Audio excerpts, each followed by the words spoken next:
Hello guys, in this video I am going to show you how to set who can send you direct messages on the TikTok.com website.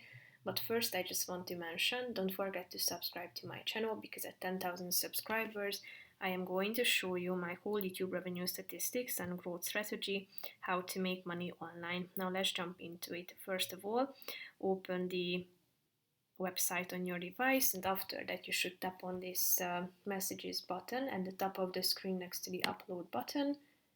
Go to the left side and here you can find this settings button, tap on it, and here you can send who can send you direct messages, only your friends that are your followers that you follow back, or no one. So tap on the relevant one and click on the save button down below, and then this section will be updated immediately.